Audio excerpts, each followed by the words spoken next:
اللهم صل وسلم على سيدنا محمد وعلى آل سيدنا محمد.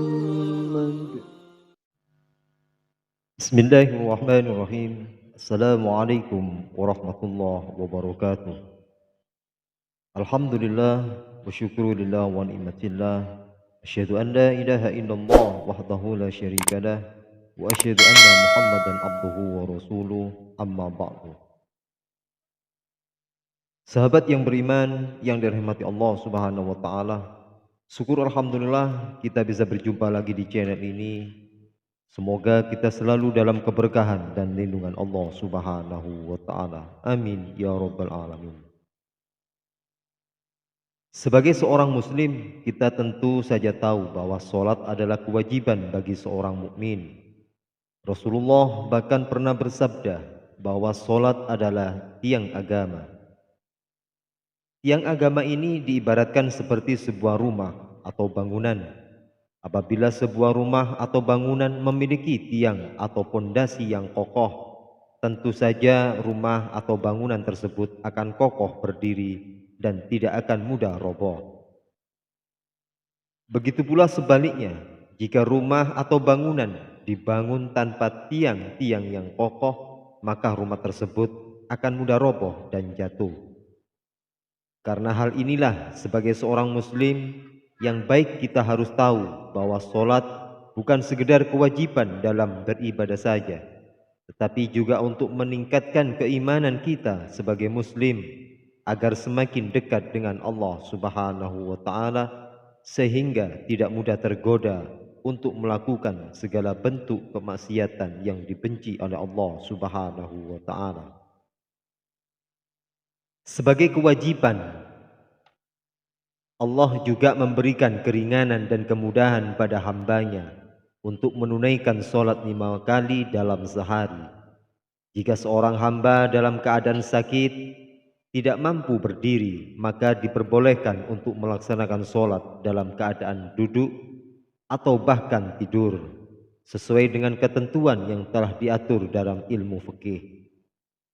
Rasulullah Shallallahu Alaihi Wasallam pernah bersabda bahwa jika manusia mengetahui pahala yang didapat ketika melaksanakan sholat subuh dan asar, maka setiap manusia akan mendatangi dan melaksanakan kedua sholat tersebut. Meskipun mereka harus berangkat dari perkataan Rasul ini, dapat kita tarik kesimpulan bahwa Allah telah menyiapkan pahala dan imbalan yang begitu besar bagi hambanya yang mengerjakan sholat. Perlu kita ketahui bahwa sholat tidak hanya menjadi suatu kewajiban bagi seorang mukmin, akan tetapi bukti keimanan seseorang pada Allah. Hal ini dijelaskan pula dalam surat Al-Ma'un ayat 4 dan 5 yang artinya adalah sebagai berikut. Celakalah bagi mereka yang sholat, yaitu orang-orang yang telah lalai dalam sholatnya. Seorang muslim yang tidak mengerjakan sholat, maka orang tersebut akan celaka serta rugi. Karena ketika seorang melaksanakan sholat dengan baik, maka amalan-amalan yang lain pun akan ikut baik. Akan tetapi jika sholatnya buruk, maka amalan-amalan yang lainnya akan ikut buruk juga.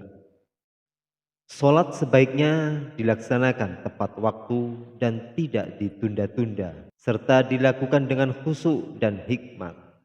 Ketika Anda telah mendengar lantunan kumandang azan, maka segeralah mengambil air wudhu, datang ke masjid, atau melaksanakan sholat di rumah. Sholat selain sebagai kewajiban, juga berfungsi untuk mencegah perbuatan keji dan mungkar yang akan mendekatkan seorang muslim pada kemaksiatan. Hal ini juga dijelaskan oleh Allah melalui firman-Nya, yaitu pada surat Al-Ankabut. Ketika seorang melaksanakan sholat, maka tidak akan melakukan perbuatan dosa yang lain seperti berzina, mencuri, atau melakukan tindak kekerasan. Terakhir, perlu kita ingat bahwa sholat adalah kewajiban yang tidak perlu dilewatkan, sebab dosa yang akan seseorang dapat ketika melewatkan sholat adalah dosa paling besar dan bahkan lebih besar dari melakukan zina. Semoga dengan penjelasan singkat ini menjadikan motivasi buat kita semuanya untuk selalu tegak melaksanakan sholat 5 waktu dalam sehari. Dan mudah-mudahan kita senantiasa diberikan kekuatan oleh Allah Subhanahu wa taala, kesehatan, sehingga kita giat terus untuk melaksanakan sholat dalam sehari. Terima kasih. Jazakumullahu khairan katsira. Assalamualaikum warahmatullahi wabarakatuh.